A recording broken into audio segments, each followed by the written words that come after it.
Welcome back to Calm Investors. I am Ruth. And I am Patrick and Ruth. I have a question that has been bugging me for weeks.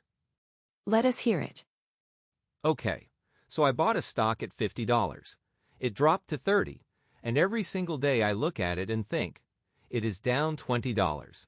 Not, it is worth $30, it is down 20. I cannot stop seeing it that way. Like, the 50 is burned into my brain and everything is measured against it. Is that normal? It is completely normal, and it is also completely irrational. What you are experiencing has a name. It is called anchoring bias, and it is one of the most powerful and invisible forces in investing. Anchoring like, I am anchored to the $50? Exactly. Your brain latches onto the first number it encounters and uses it as a reference point for everything that follows in your case. The anchor is $50, your purchase price. And now, every time you look at that stock, your brain measures it against 50, not against what the company is actually worth today, not against what the market is telling you. Against 50, because that is the number your brain saw first. But my purchase price is important, right? That is how I know if I am making money or losing money. And this is the key insight. Your purchase price is important for your tax return. It is completely irrelevant for your investment decision. The market does not care what you paid. The company does not care what you paid.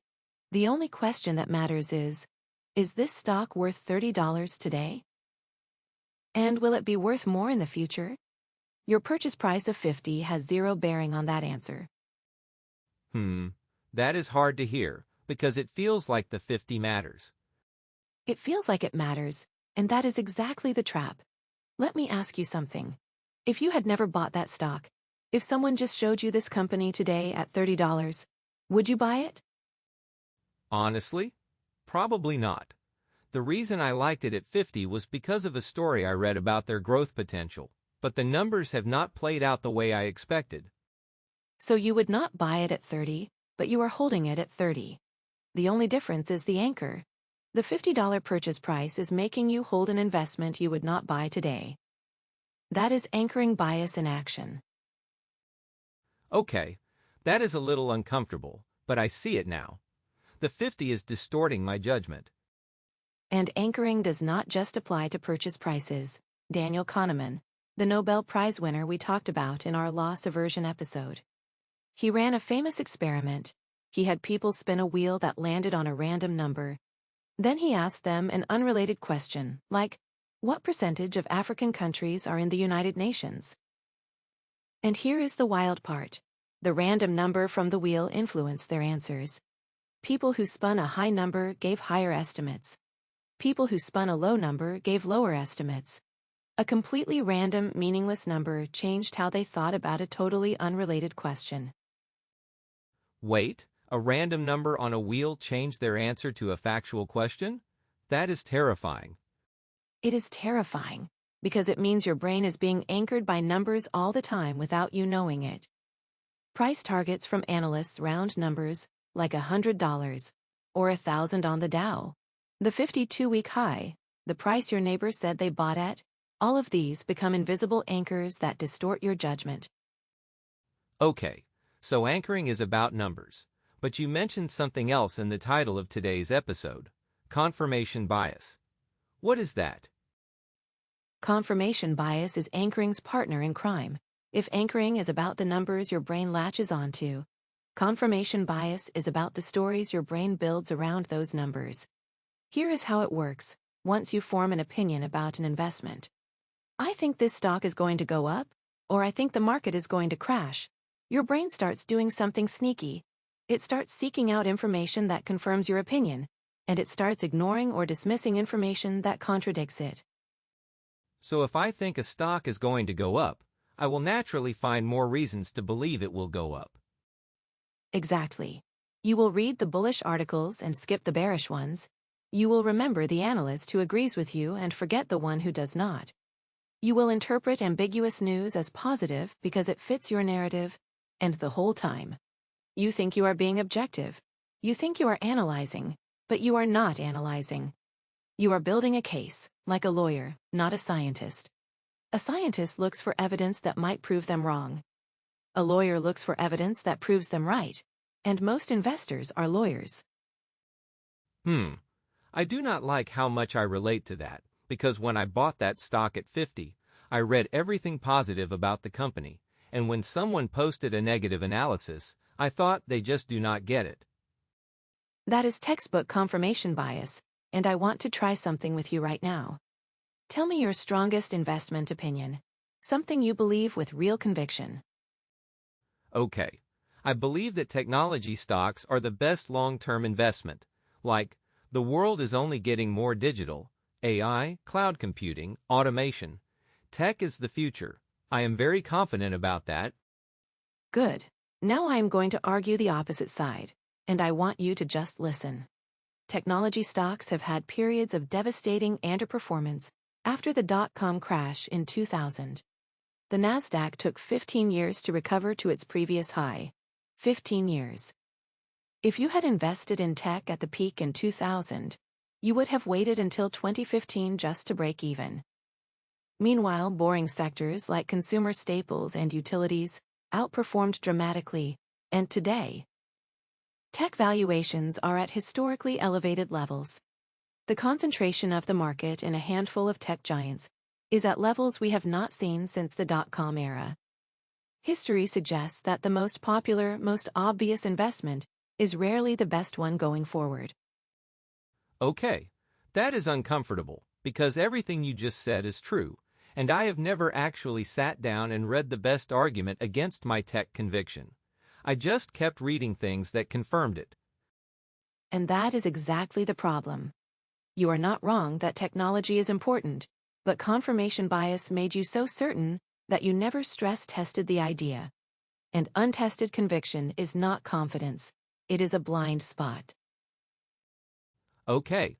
So we have anchoring distorting our numbers and confirmation bias distorting our analysis. Is there a third one? There is, and it ties the other two together.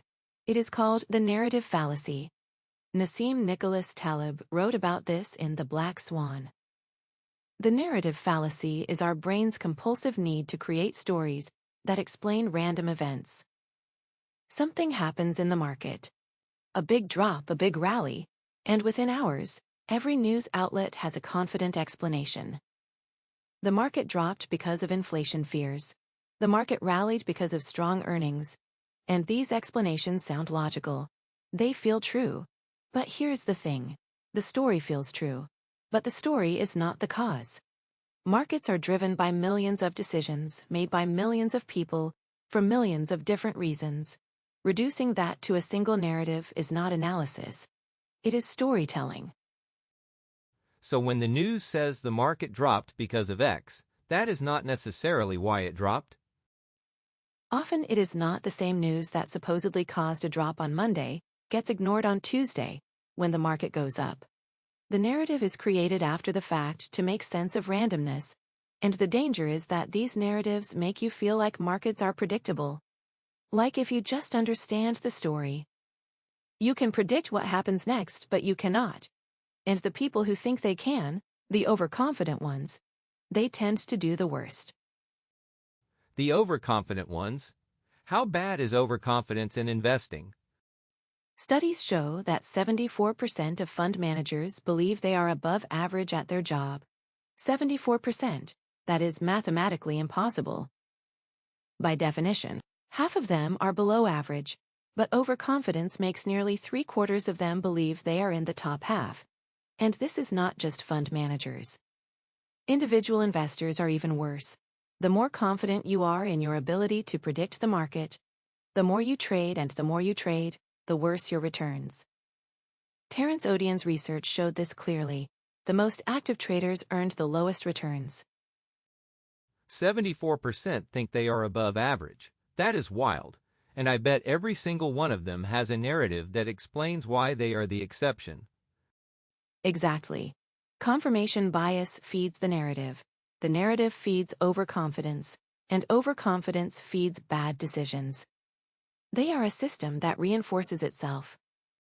And financial media makes all of this worse, right? Because they are constantly giving us narratives and anchors and confident predictions. Financial media exploits every single one of these biases. Every market move gets a confident reason after the fact. That is the narrative fallacy served to you on a silver platter price. Targets from analysts become anchors, and the pundits who agree with your existing view become your trusted sources. That is confirmation bias choosing your news for you. The media is not trying to make you a better investor. It is trying to keep you watching, and fear, certainty, and stories keep you watching. Okay, so what is the defense? How do I fight anchoring and confirmation bias and narrative fallacy all at once? The single most powerful defense is a habit. And it is simple but uncomfortable. Actively seek disconfirming evidence. Whatever you believe about an investment, about the market, about a sector, find the single best argument against your position, not a straw man, not a weak argument you can easily dismiss. The strongest, most compelling counterargument you can find, and sit with it. That is what you just did to me with the tech stocks argument. You gave me the strongest counterargument. And how did it feel? Uncomfortable, but useful. Because now I am thinking about my tech conviction differently. Not abandoning it, but holding it with a little more humility. That is exactly the goal. Seeking disconfirming evidence does not mean you change your mind every time. It means you test your ideas, you test your convictions, and the ideas that survive that test are the ones worth holding, the ones that crumble. Well, better to find out now than after you have put your savings behind them. And you also want to diversify your information sources, right? Not just read the people who agree with you?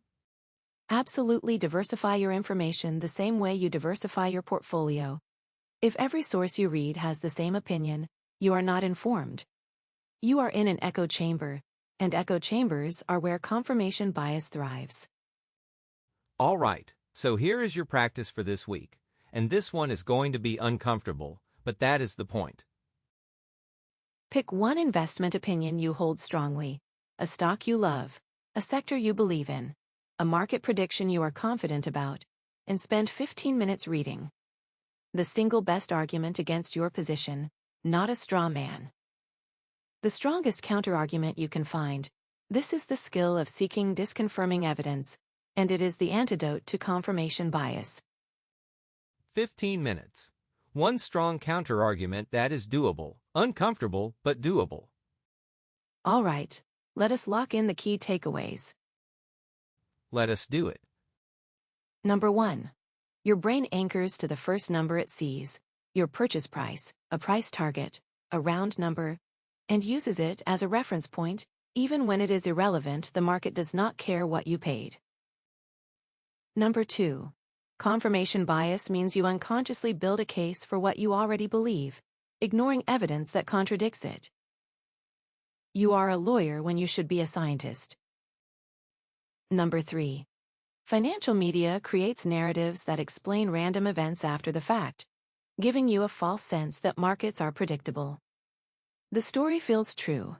The story is not the cause. And number 4. The most powerful habit you can build is actively seeking the best argument against your own position. Tested convictions are strong convictions. Untested convictions are blind spots. And your homework. Pick your strongest investment opinion. Spend 15 minutes reading the best argument against it.